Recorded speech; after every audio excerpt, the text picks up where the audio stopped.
Hello, everyone. Today is OSS's first formal meeting for fall 2021 semester. Today, we're just going to do a quick introduction to OSS, its current board. Going to go into exactly what OSS is, how you can benefit from it. Afterwards, we'll go into a very short Q&A about the club if you want more information about it. And then we're going to go into installing a VirtualBox, not VirtualBox, we're going to go into installing Kali Linux on VirtualBox and VMware. So you're more than welcome to leave before or after this point. It's all up to you. But without further ado, we'll go ahead and get started with our presentation here. First, I'd like to introduce the board for the school year. So hello, I'm Ryan Luzio. I'm the president for the school year. Next up, we have Yao as our vice president. Hello, I'm Yao. I'm the third year. Then we have Danny as our treasurer. Hey, hello. My name is Danny. I'm currently a fourth year student. We have Matthias as our workshop coordinator.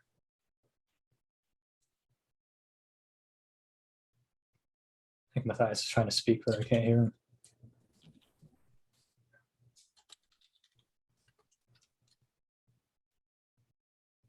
Okay, he typed in the chat. All right, next up we have Chris as our event coordinator. Hi guys, I'm Chris. Nice to meet you. I'm a fourth year comp major. We have Nathis as our competition coordinator.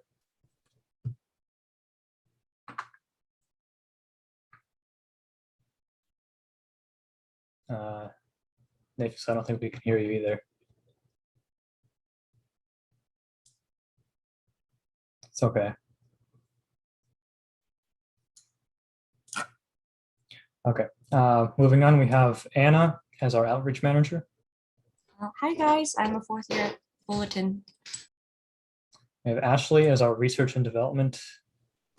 Hi everyone, I'm currently a second year student in the master's program. Nice. And then we have our very own Josiah as our student advisor. Yeah, hey everyone, I'm Josiah. I'm the student advisor, whatever that means. Great to meet you all. Thanks, Josiah. All right, before we begin, I'd like to prompt all of you to go ahead and register and join our Slack. We'll use this Google form right here to find out exactly what your skill level is, what you'd like to get out of the club, what you're interested in, and ultimately, of course, join our Slack. Before we actually begin, I should mention this is not a fraternity or anything. I know it sounds like it, but we're not a fraternity. So hopefully I got a laugh out of that somewhere. So what is Offensive Security Society? First off, we're not offensive in any way, but we are the only security club that's at CSUF. And we primarily focus on offensive security instead of defensive security for the plain and simple reason that we believe that the best defense, the best offense, that cliche term that we all know and love.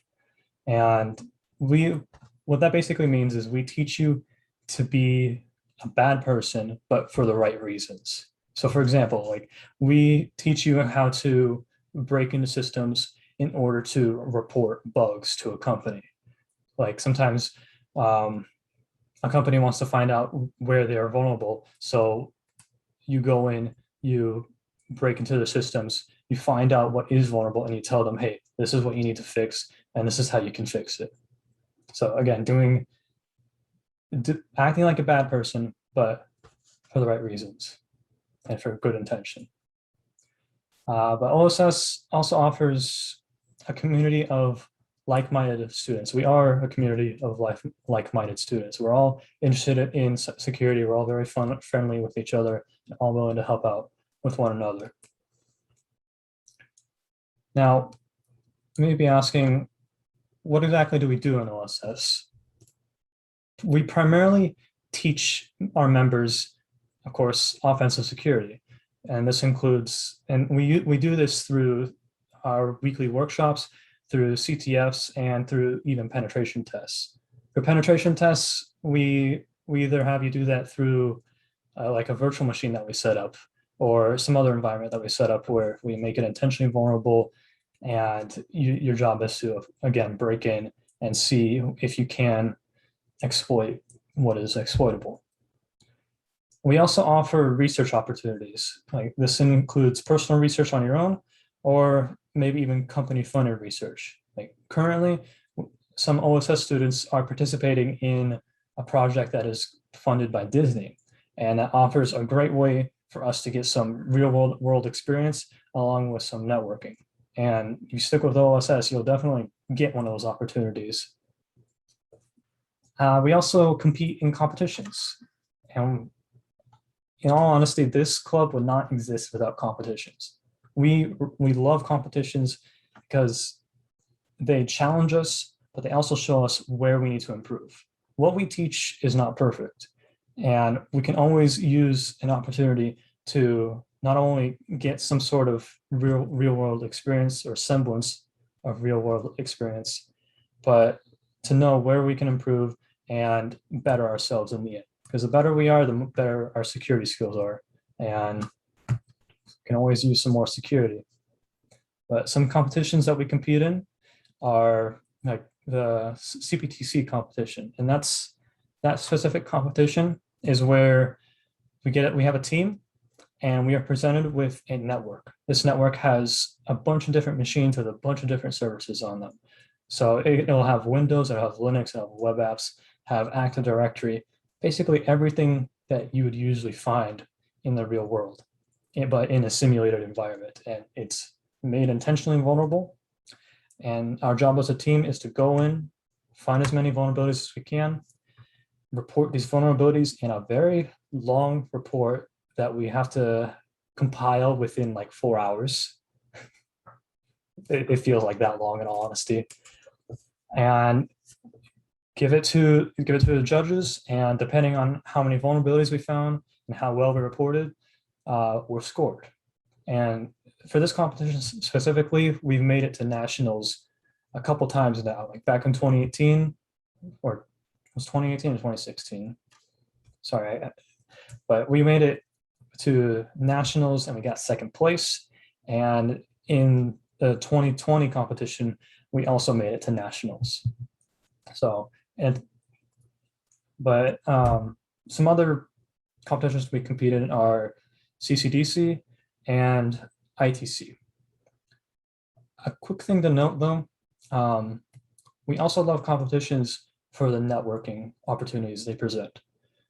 Specifically, CPTC and CCDC offer great ways to interact with companies and see if you can get a job, because those two competitions, they're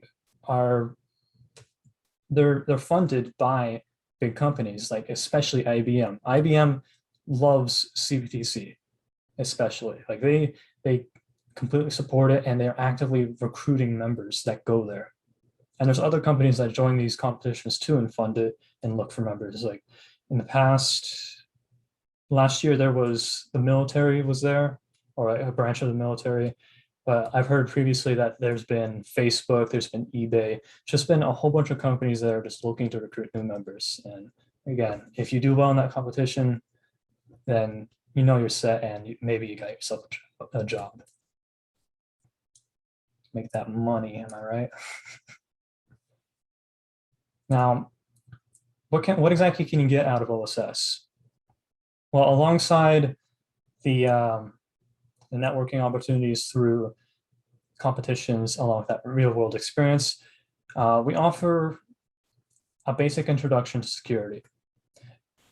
Over the course of the school year, throughout our 2 semesters, we teach a wide range of topics that you do encounter in real life, and that you do encounter in those competitions. For example, in like the OWASP top 10, though that's a list of the most common vulnerabilities found out there, like in the internet. So some topics we teach from that are like command injection, or SQL injection, and maybe even cross-site scripting. These things are real and dangerous, and we teach those things, and they're all good to know. And again, of course, with the introduction to security, we go to competitions to make sure that we not only understand what the Lego. We go to competitions to make sure that we not only understand what we're doing conceptually, but also in a hands-on environment too. So we can understand things all we want, but hands-on is really where it matters. But most importantly, I would say the most important thing that you can get from OSS is the fact that everything that you learn here, no matter what you're interested in, is applicable to any field that you can think of. So that's government, charities, telecommunications, hospitals, home appliances, computers, police stations, schools, whatever. It's everything needs security. Everyone wants security, and the more you know about it, the better.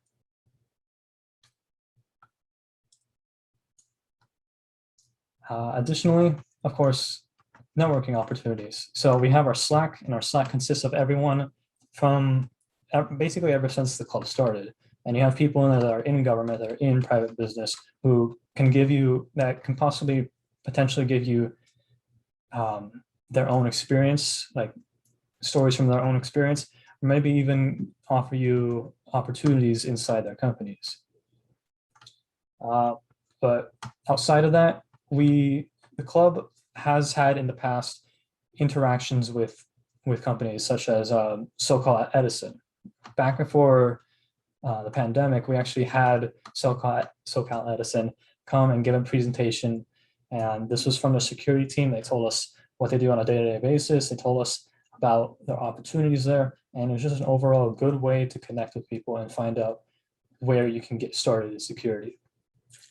And then, of course, like I mentioned earlier, there's Disney. We have that current project going on with them, and we're also looking right now into getting Google to come out and give presentations and network with them. Now, that was a lot. I know, kind of speak fast. So where do we start? If you want to start with security and you want to start with the club, then we begin with our workshops. Our workshops are weekly on Fridays from 6 to 7 p.m. as we are doing one right now. And all of them are designed so you don't necessarily need experience, but it's good to have it. But we design them to where you don't need any prior experience to do them. But the idea is a workshop will introduce a new security tool, a concept and/or a methodology. And the ultimate idea is to take you from the very beginning workshop through this first semester and the second semester, from a beginner level to an intermediate level of security knowledge. That's what I mean when I say no experience is required to start. It's kind of hard to jump in midway through the semester and ask, hey, okay, what's going on? We want to streamline the process of how you guys learn security concepts. And so we do our best to make sure that we teach you guys in a very user-friendly manner. But these workshops sometimes may require you to download tools beforehand. And if that's the case, then you of course need to download them beforehand. Make sure you're ready for that particular workshop, because if we start the workshop and you're not ready, it's kind of hard to catch up, because everything we do is very hands-on and very like go oriented. I don't know if that makes any sense, but yeah, workshops, this is where you start. This is where I started, and this is where everyone begins. When I first joined this club, I had no experience. I never even touched Linux. I heard of Linux before, but I didn't know anything about it. I never even touched a VM. And now I stuck with the club. I drove all the way from Riverside to Fullerton every single Friday just to be part of this club. And by sticking with it and just being with it and being dedicated, you can reach the intermediate level of security knowledge. All right. Are there any questions about what I just went over? Any questions about the club, what we do? All right, I'm gonna go through the chat real quick. Let's see Uh, here. There's a question about the recordings. I don't know if you want to answer that. Okay. Let me go down from top to bottom real quick. How long do the competitions usually last? Does it depend on the competition?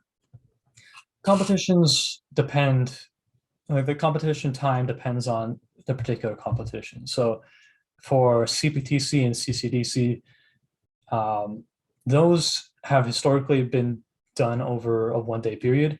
So for example, for CPTC, you would have regionals, which would last an entire day from like 8 a.m. to 2 a.m., like that entire cycle.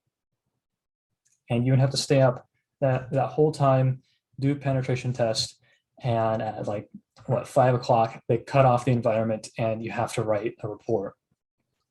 But more recently for CPTC, they've done a 2-day system, at least for nationals. So for nationals, they do 2 days of penetration testing, and on that final day, they cut it off and you have to write a report. But if we go back, we also had ITC. ITC is like a 2-week-long competition where you're given a scenario and your job is to either research that, or if they give you a VM, then pen test that with a team and again compile a report and see how that goes. All right, going down the list. Can you add stuff for other security stuff too, like malware analysis? What do you mean? What do you mean by that? Is this in reference to competitions?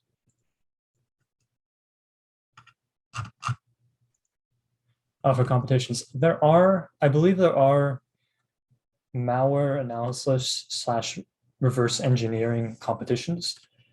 We as a club primarily deal in penetration testing competitions, but we'd be more than happy to expand into those sort of things. Like I'm really interested in malware analysis. I want to get into that, and it'd be great if we could get a competition for that. But if we're talking more generally though, CTFs have reverse engineering portions to them. And CTFs have different categories within them, like the malware analysis or reverse engineering that you can get points for. So in a sense, there's a competition for basically every field of security, with penetration testing being, I want to say, the least represented of those. Okay, going on the list. Will the workshops be recorded? Yes. Will you be able to access them? You'll be able to access them after the entire presentation is done and we have uploaded them. We'll usually post those in our Slack, and we'll also post them on our website as soon as we get our website all updated. All right, let's see, any other questions here? Do they have accommodations? I wouldn't be able to do that for the whole day. I would get overwhelmed. That I do not know. That is definitely a good question. I think that would have to be directly taken to something like CPTC team and asked. All right. See if there's any questions here.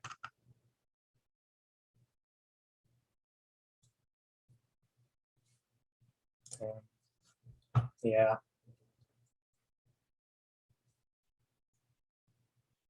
Is it hard to learn to hack?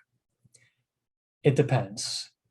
If you know more about, let's say, Linux at the beginning, and you know more about how systems work in general, you're definitely going to have an easier time. Like if you're used to being a sysadmin, then you're going to have an easier time understanding the concepts.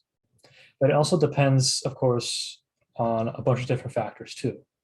Like how good of a problem solver are you? How time are you willing to put in? You know, those things you need in this to hack. You need that will to dedicate time and to persevere no matter how long it takes. Because sometimes we sit in a competition or in a hack the box environment and we can't get anywhere. We're sitting there for hours just trying to figure it out, and then we eventually get it. And it's that rush of adrenaline, of that sweet reward, that makes hacking worth it in the end.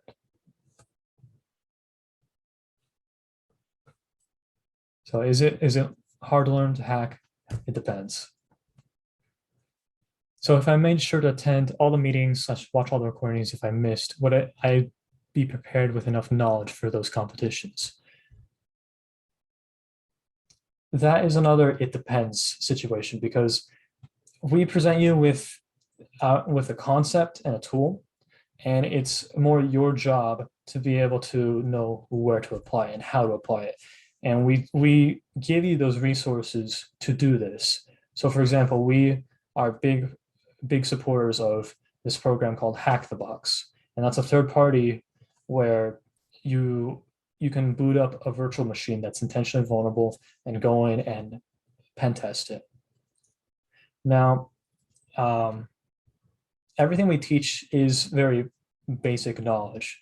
But if you stick with the club, you may be able to get into the red team. The red team is pretty much where you want to be. The red team will definitely take you from wherever you are and train you personally over a summer, well, over the spring and summer, to be competition ready. Now, you may be wondering, how do you get into the red team? Show dedication. That's really it. Show that you're willing to learn.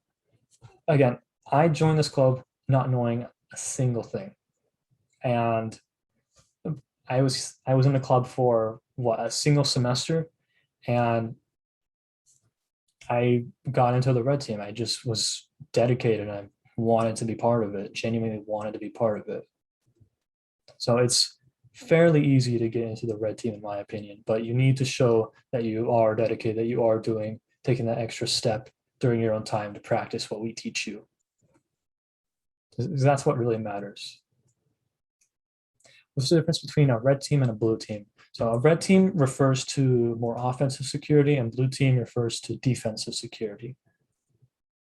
If that makes any sense. So like blue team will deal more with securing environments and defending, yeah.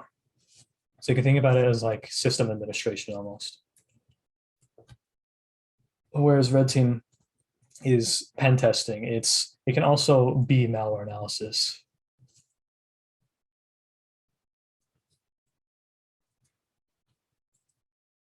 Is blue team defending? Yes. You want to join the red team? Yeah, I want to join it too. Do they accept new kinds of competitions? I have a bunch of ideas I think would be fun. I don't know if organizations, they do make new competitions every so often, but I don't know if they take suggestions. Right now, we like OSS is planning to make its own sort of competition for the spring semester. So if you have any recommendations for that, I'd be more than happy to hear those out. I choose red team on the register form. Can I switch to blue team later? Of course, yes. Yeah, like I participated in both the red team and the blue team. So you can just basically join whatever you want, so long, again, as you are dedicated to being part of those. My idea is Pokemon style botnet DDoS battles. You have to catch machines and turn them into zombies and DDoS the other team's boss. It's kind of funny. That somewhat reminds me of what is it? Hack the Box Battlegrounds. That's where you get a team. You have two teams, and you're both attacking and defending. Well, you're attacking each other and also defending yourselves from the other team. And your objective is, of course, to get root. I've never participated in one. I'm sure it's very fierce, but that sounds very similar to what you're talking about here.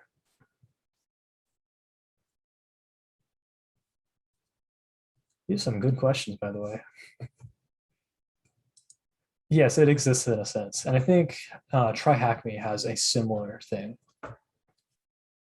It's like a Hacker of the Hill, I think. Don't quote me on that. Is that what Capture the Flag is? No, Hacker of the Hill, that's where you're trying to become the administrator and you're competing against everyone else to become admin and kick others off of admin and keep them out. So like if you get admin early and you're able to patch everything real quick, then you can basically stay admin. That's the idea. A CTF or Capture the Flag, that's where you're given scenarios, like different, like small problems, and your job is to figure them out, and at the end, you'll get a flag. You submit that flag, you get points, and depending on how many points you have at the end, determines what place you got. All right, are there any more questions? All right, if not, I'm gonna give you guys just a quick recap with my own questions. Do I need previous experience? No, you don't. Do you need to be a CS major? Technically, no, because security encompasses more than just technical knowledge. For example, we have like a portion of security is compliance, and compliance is very business oriented. So you'll mostly be concerned with if a particular business or government agency is in compliance with a specific framework. So for example, NERC-CIP for like energy sectors, or PCI DSS for credit card industries, or HIPAA for health. So there's other aspects to it besides the technical portions. There's the legal portions of it too. You could become a security lawyer. I'm not kidding. You can become a security lawyer if you really wanted to. Do you need to know Linux? No, but if you do, you're pretty much set to go.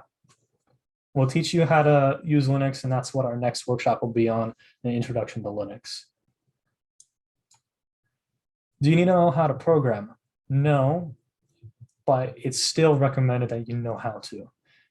When we're doing our competitions and when we're doing our day-to-day with hacking, we don't really program that much. We mostly are using tools that are found on GitHub or that are already on Kali Linux available to us already. And we just look at how to use them and we apply them to where we know they need to be applied. But that does not mean there is not programming. There's scripting for sure, but there is some programming too.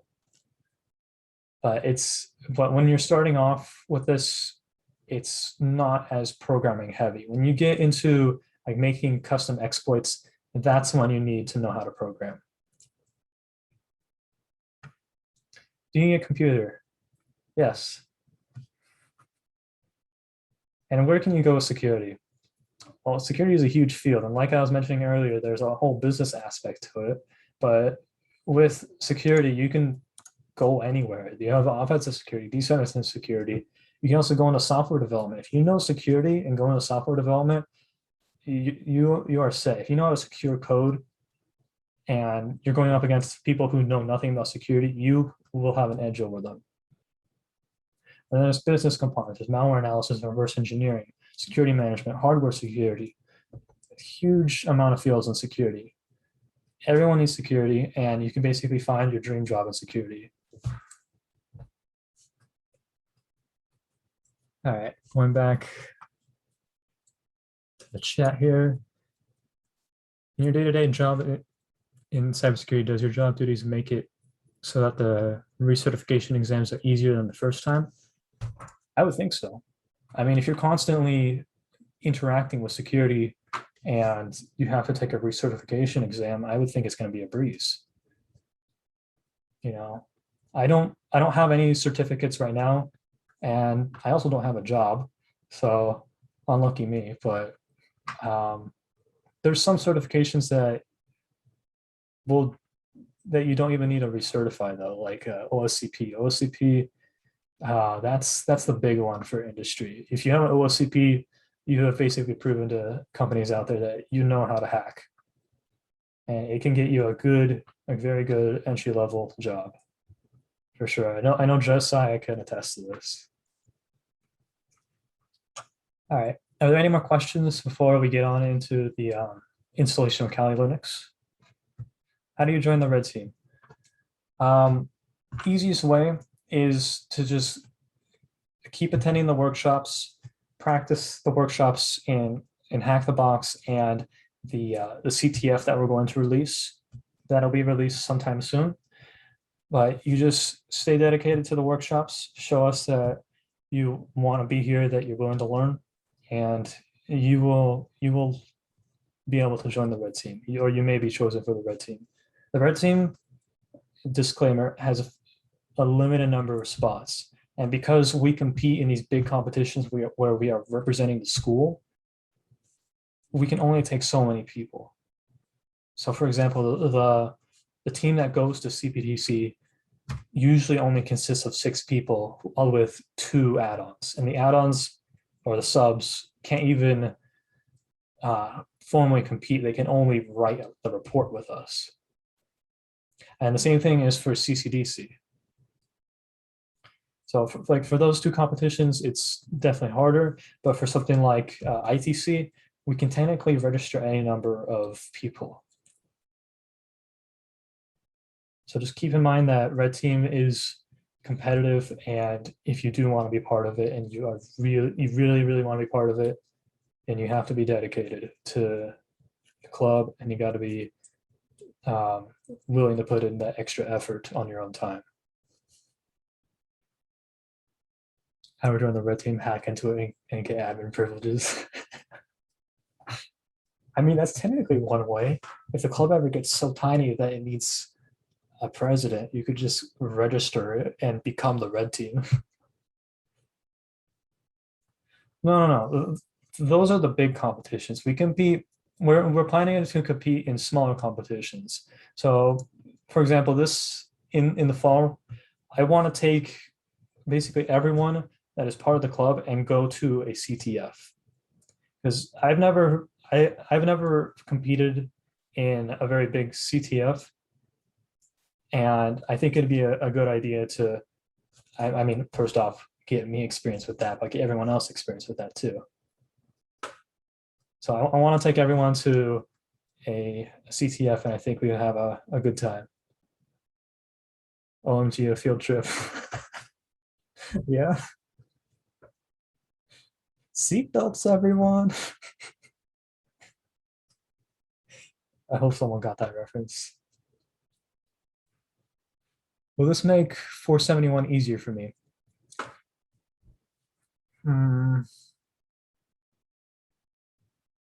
That's a good question.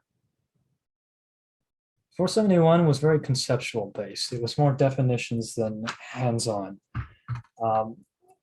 Because I was part of the club, because I was part of OSS, I knew on a basic level what was going on. So in a sense, it was easier. However, because 471 is very definition based, I can't say it'll be the same for everyone. So it's like 351. Is 351 Introduction to Security? Operating Systems. No. No. 471 is like 351. But 471 is networking and computer networks.